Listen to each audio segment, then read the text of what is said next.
Thank you. Thank you, everyone, and thank you, Toby and Jeremy and the Project 202 group to give me this forum to talk about something that I'm so passionate about. I've only focused the last 3 years of my life on this day and night. Just kidding. I just really appreciate it. So what is accessibility? I'm sure most of you, if not all of you, know. Accessibility means equal access for people in physical as well as digital arenas, right? For physical, there are laws also that mandate facilities to be accessible for people, let's say, that are on wheelchair or use walkers. And but today we will focus on digital. As again, most of you know, W3C sets the standards for websites.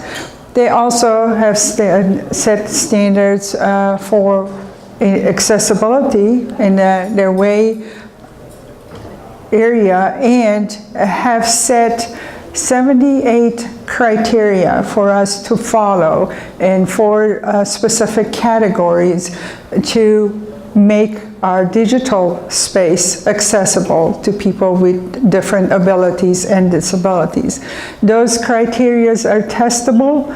If something is not testable, this is what I've learned in the past. There's so many ideas are proposed to the WCAG and W3C committee, but only things that can be tested and are in greater need get accepted.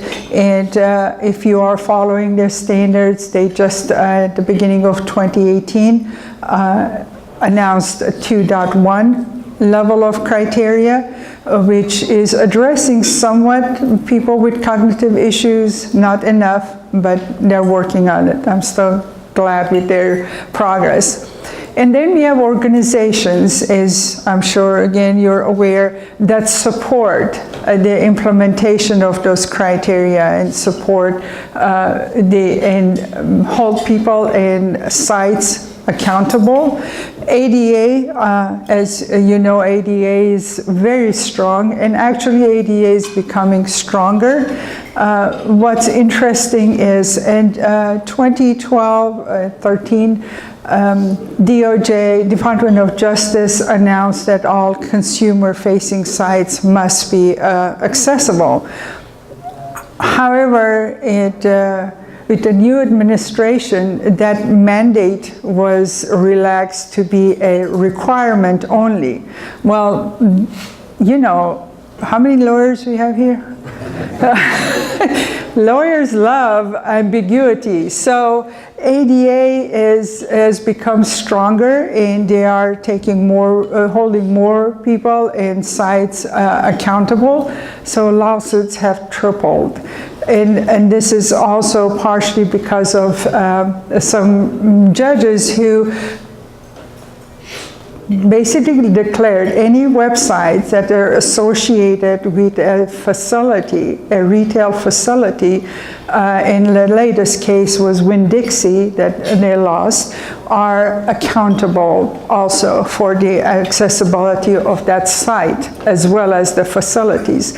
And that just skyrocketed the lawsuits, and they're increasing. There's no relaxing it. So that was maybe a little bad thing that the administration did, is they relaxed it to the point that any judge can go either way and it's fair game. But we are going to talk about digital accessibility today. I really like for you to focus in these figures. They may not seem that large, but this is global figures. There are 8% of 7 billion people having visual impairment. We are talking about millions and millions of people.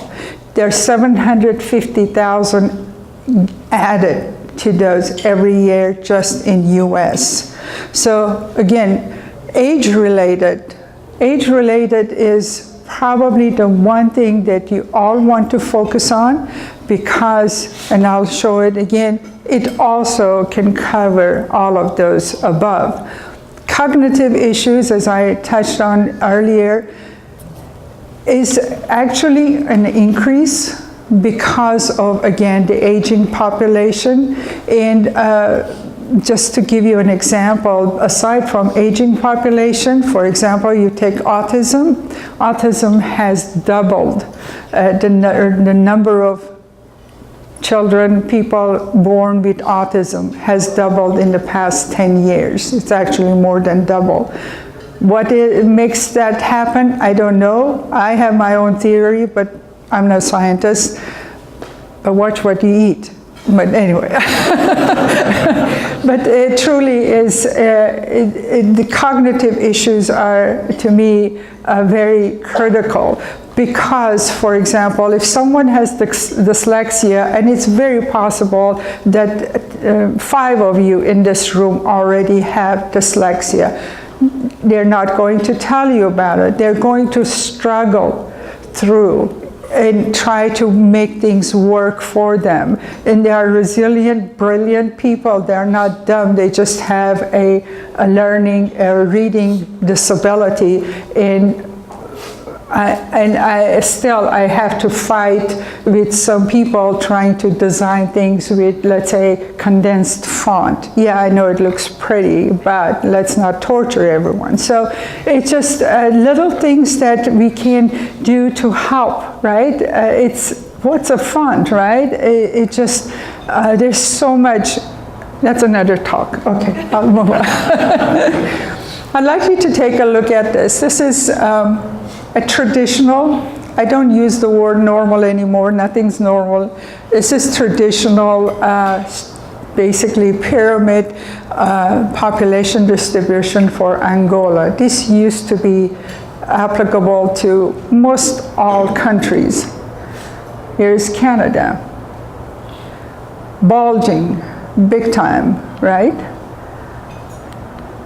I'm going to go through these ones a little fast for you to show the progression, and I'll come back to it. But before I do that, this is comparing China, US, and Europe population, right, in a few years.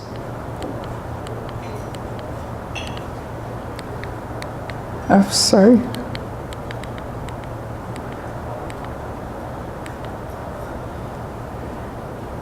So when you look at this chart, basically it stops at age 80. Most people perished at age 80 in 1950s. So it was okay to have a Social Security retirement age of 55 or 60 because not many people lived that long, right?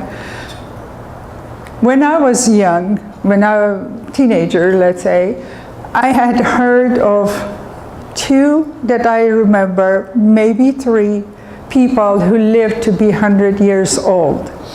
And it was, wow, right? What did they eat? What did they, and one of them I distinctly remember, he used to smoke a cigar every day and, 3 times a day or something, but he lived to be over 100. Smuckers at the Today Show celebrates at least 100 birthdays every day of the week, right? So just wrap your mind around it, and that changes the picture for all of us. So when we are growing older as a population, we still need to work, right? We still need to function. So why is this important? Again, United States has changed their retirement age at least 3 times that I can remember in the recent years.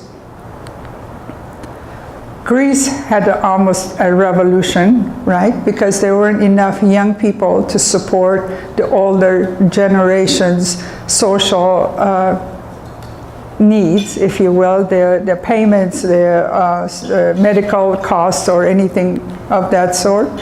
Russia right now will pay you ladies if you go there and have a child for them. They literally are paying. Hungary, any woman in Hungary that has 4 children or more is tax exempt for the rest of their lives. Japan is relying on robots to take care of their elderly because there aren't enough people. Poland, Denmark, Singapore, they ask you to have sex and have babies for the patriots that you are. Do it one for the flag or something like that. It's just, I don't know. They literally do that. They advertise on their Independence Day. Yeah, have a baby for us. Italy, if you have 16th blood, Italian blood in you, you are welcome in Italy to become a citizen. China, the biggest, right? They removed the one-child rule. How significant is that? So at this point, I'm going to take a break. I'm going to ask you all to take 5 minutes and talk amongst themselves what kind of products, services you're producing, you're involved with, and how do you account for people with any kind of disabilities? And hopefully you can share with us later.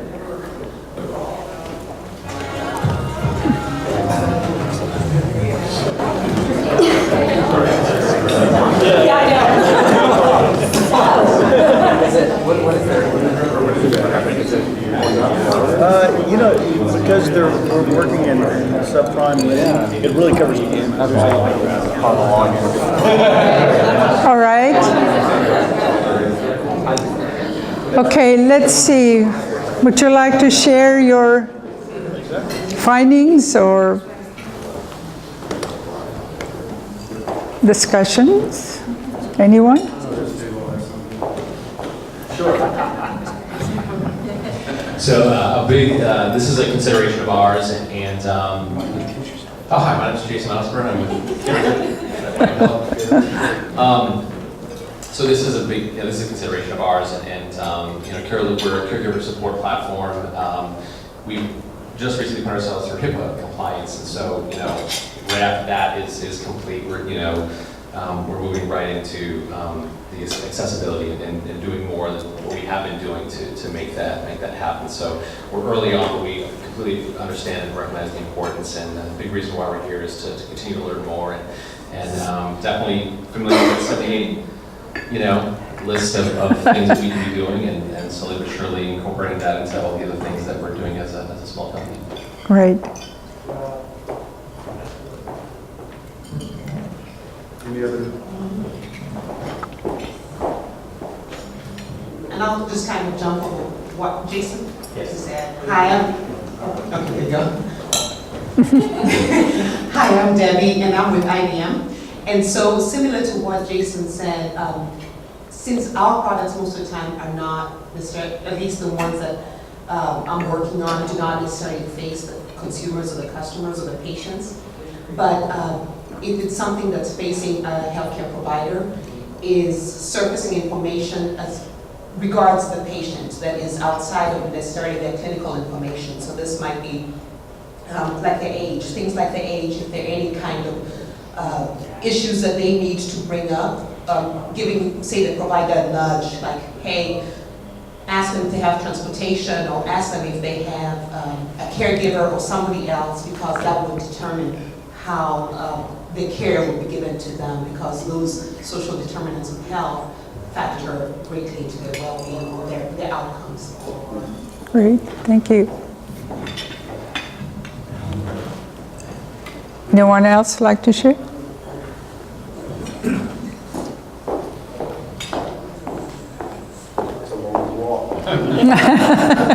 We are also talking about folks that potentially have economic disabilities as well. So maybe they are on older computers. Maybe they don't have a computer, they only have a mobile device. Maybe they can't call between 9 to 5 because they have to punch in the clock 9 to 5. So there's Yeah, I would argue that a lot of the accessibility, you hope to be table stakes. I know companies are still working to even get to that bar. Yes. But then after that bar, looking very specifically at your client base and determining, like, I have products that are more suited for lower income demographics, and they have their own challenges that you might have to work through that may not be a physical disability, but some other disability. Yes. Yeah. Excellent point. Thank you so much for sharing. I also like to add that let's not just stop at the 78 criteria, which again, some of them we dismiss because they're AAA and they're difficult or might break something else, but a good usable product, is generally an accessible product as well, or an accessible product is definitely a good product, and we'll talk about that again.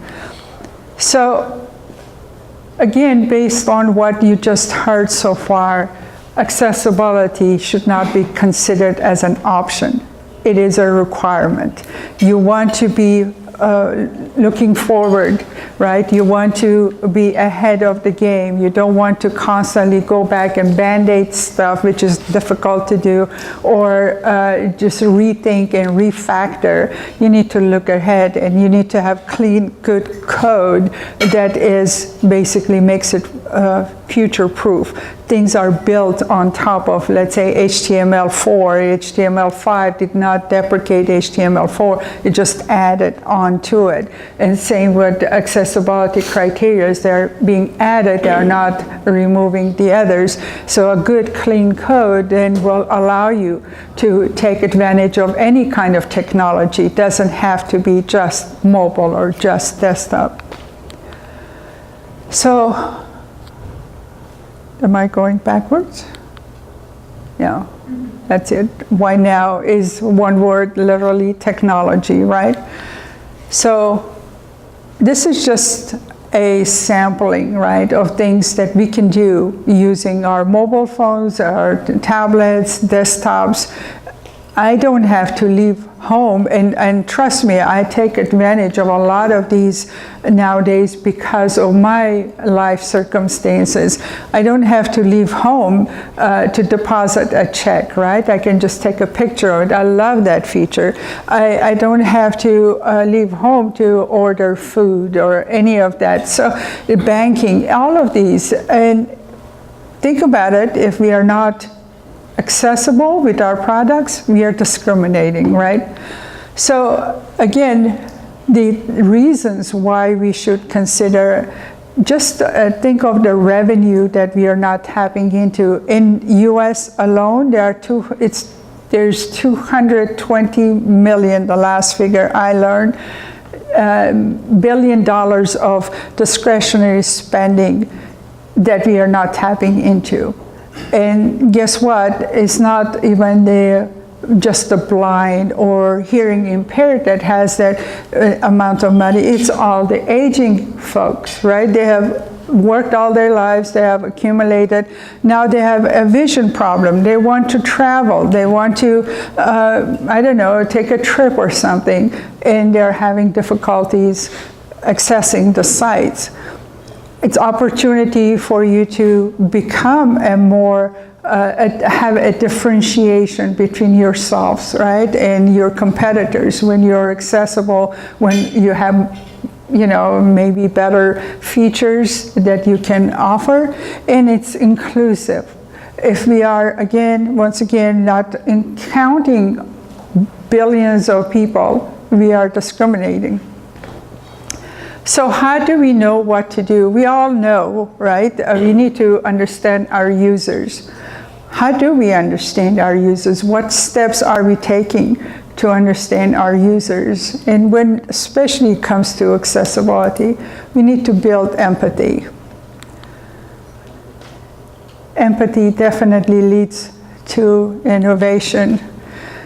This is one of my most favorite quotes by Scott Cook, that you cannot walk in another's shoes until you took yours off. To me, this is such a deep statement when it says taking off your shoes. That means you leave behind judgment, you leave behind your own preconceived notions about someone or a situation. You listen, you pay attention to what that person is doing and try to immerse in it and feel. That's the key, is to feel how that person is feeling. It's different from sympathy, right? I know if someone has lost a parent, I feel for that as far as, I understand that's a hard thing to do. But unless I have lost a parent, I really never understand the level of pain that they might be going through. So there are 3 types of empathy. Is the emotional empathy, the cognitive empathy, where you understand after having felt the emotions, you understand what that person is going through, and the compassionate empathy. So if there is a progression here, and if we cut off the empathy immersion part, then we've really removed the heart, the empathy, the understanding from the rest of the process. So we can just, go about doing the same sketches and sprints and, produce products for who we think we know, rather than we truly understand. It is very important. We obviously, for any of our services and products, we have target audience, but it's very important for us to also consider the outliers. Imagine an application that someone has to develop that caters to the novice as well as the very experienced. If you are able to accomplish that, you have a dynamic product, right? I was in a workshop that I helped arrange for one of our products where we were designing this, oh my goodness, beefed up, wonderful application that you could do anything under it. But when we talked to the audience of a few customers, they were like, no, we can't afford that, even the type of employees that will take advantage of this. We need something simple and fast to get through our work. So our reaction was to come back and literally redesign and create an, let's say, express version of it as well, so that people can understand and do their business quickly. So again, the outliers, they help your product become better and more marketable, right? Adapted easily. So let's not forget them. How many of you have used this tool? Yeah, well, I'm impressed. I actually learned to type in 2 languages and a typewriter just like that, and boy, did it hurt my fingers, but I did, right? So Agostino Fantoni, if I'm not butchering the name, developed that tool not because he wanted to market something, for profit, because of his sister who was deaf, and he wanted to have a means of communication, easier communication with him. You recognize that? This is actually a keyboard for vision impaired. It's large, it has larger letters and bright keys. So, and actually I learned about this through a colleague who is vision impaired, and it's just been a lifesaver for them. But it's the same key function, the same key order, and I'm sure you all have one of these right in your hands, probably right now, right? And it has survived 200 years. So, but it was very innovative for back then, right? Graham Bell didn't invent telephone just to have a means of a long-distance communication. He was trying to help his mother, who was hearing impaired and had to wear that device on her chest.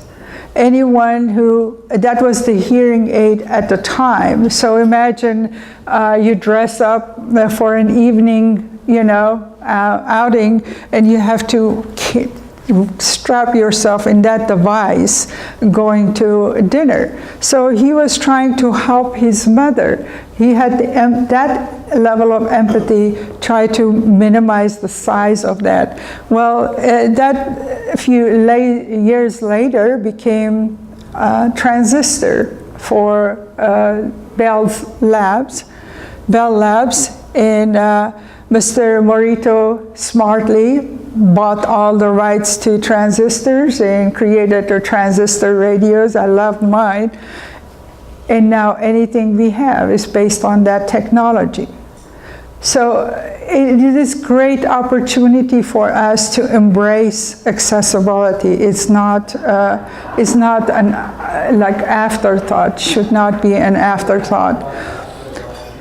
Google Home, Amazon Echo, Apple Watch, these technologies are about to even push out assistive technologies of browsers because they can communicate, right? They can hear and they can respond. So again, the technology is evolving, more innovative, different ways of handling the same or solving the same problem. So the bottom line is make the extreme mainstream.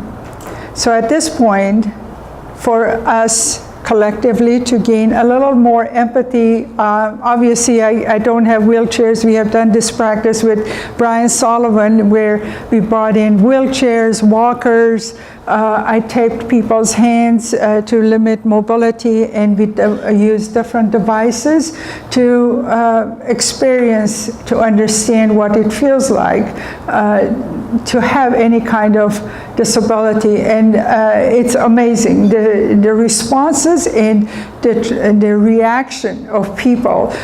We even started testing with people with disabilities. Our research tester came back to me and she says, oh my God, I'm a changed person. I will never look at an application the same way, just having witnessed 3 individuals and how they struggle through applications.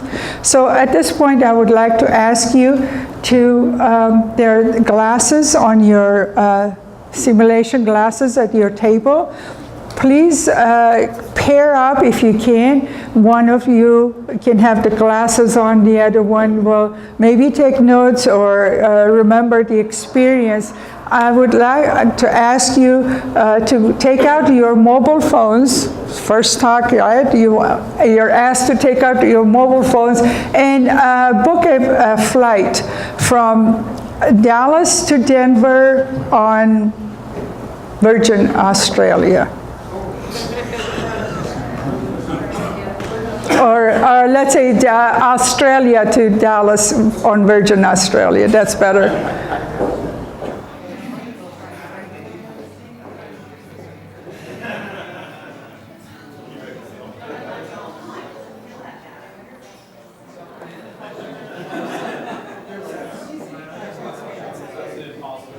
Are you ready to share experiences? Anyone? I can definitely see how people would try to struggle through it. Working through the different classes, you can pretty much figure out what you're trying to do, but you definitely struggle, and I can see people trying without saying anything. So definitely felt that. That's an excellent point, because I have been in, again, studies where this lady was zooming everything almost at 400%. All you could see is a button, right? Try it once, 400%. And she was a master. She would go back and forth, you know, zoom in, zoom out. And she couldn't find, when you're zooming that level, right, how do you even know where things are? So she had to go zoom out, get some vicinity of where things are, and zoom back in there. And she's like, oh yeah, I did it, no problem. Because she's an engineer, and she doesn't want you to think less of her. And that's so sad, actually, right? But that's what, especially with research, we try to make sure we let people know this is not a test of you, it's a test of the application. But still, people take it personally, right? And want to make sure that they come across the best.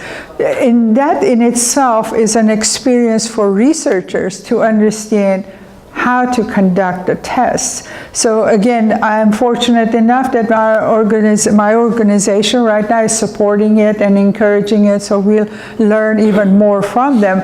But that's why our researcher, the first one, was so just thrilled and couldn't believe herself. And she was one who didn't even believe in, necessarily not to believe, but had no idea about accessibility because she always focused on pilots.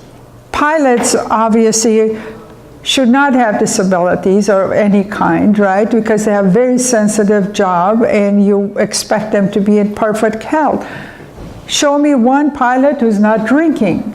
Or after 16 hours of flight, right, they're not stressed to the max. I don't care what the circumstances, there is no perfect human being, right? We need to consider what they're operating and how we make that available to them. How do we make the information available to them? So anyway, I just want to also, again, remind you of truly, empathy leads to innovation. And I have seen, I have worked with colleagues who will come to me and ask me to evaluate their designs to make sure they're not breaking any accessibility rules before they move forward. And I help them rethink. I'm not proposing anything how to design. It's their design. They're the designers. I'm just asking, okay, think of, close your eyes, think of a screen reader. What did you just read to me? Doesn't make sense. Oh yeah, okay, I changed the hierarchy. And that design is improved by tenfold. Just applying the common sense accessibility rules and expectations. We are not even talking about the criteria because we are at the design stage. But the design is the key, right? If the design is not good, then you can't expect the developers to work miracles and make your bad design accessible, right? It has to start from the design. It has to start from product manager who understands that I should not cut keyboard functions because we are under the gun and that's not necessary. Not many people need that. Everyone needs that. I use keyboard functions all the time. Not that I don't have disabilities, but still. So, as I mentioned, Brian Sullivan and I conducted more extensive empathy immersion workshops, and this was the one, just a few screenshots or pictures of the one we conducted at UXPA. So you can, we basically did the same thing. We did use a couple of different sites. Again, had some people's hands wrapped, so they lost mobility. It was very interesting that one of the gentlemen was smart, said, okay, I'm going to talk to my phone, right? I cannot use my hand. So Siri, find flights for me from, let's say, DFW to Denver. So Siri finds the flights, lists them, and says, oh, I found some flights. Take a look. Seriously? I'm talking to you, means you need to talk back to me. Take a look. What if I'm visually impaired? I mean, I was kidding, but I really meant it at that time. It just confirmed to me. I think Siri is not very bright, so it just confirmed that one for me. But it is, or for example, a travel site that has chatbots. Chatbots are popular with people with hearing impairment, right? You make that chatbot beefed up, strong enough, intelligent enough, attached to the back end to provide all the data the person needs. You don't stop at half the way and say, call the service desk. There's a reason why I'm using chatbot and not calling to begin with, right? So we have to truly keep all these different needs in mind as we are developing, especially whatever we are developing that applies to. We can create empathy maps, right, for people, what they felt, what was it. That's why I was asking if someone could take a note of what the other person is saying. What do they say? How, how are they responding, reacting to a specific site? And like I said, then we share, we basically start with that empathy map. And here's just some of the comments that people shared during that specific workshop. And that was very minimal, right? We are stimulating something. We don't even know that the people, right? But these people learned something. They felt something. They're not going to look at any design the same way again. So that's important. We need to really start, and truly, empathy is the next differentiator, right? We have technology coming out of our ears. People have developed it 10 different ways. So we can use that, but what makes it work for us and understand us, meets our demands, our needs, is going to become the winner.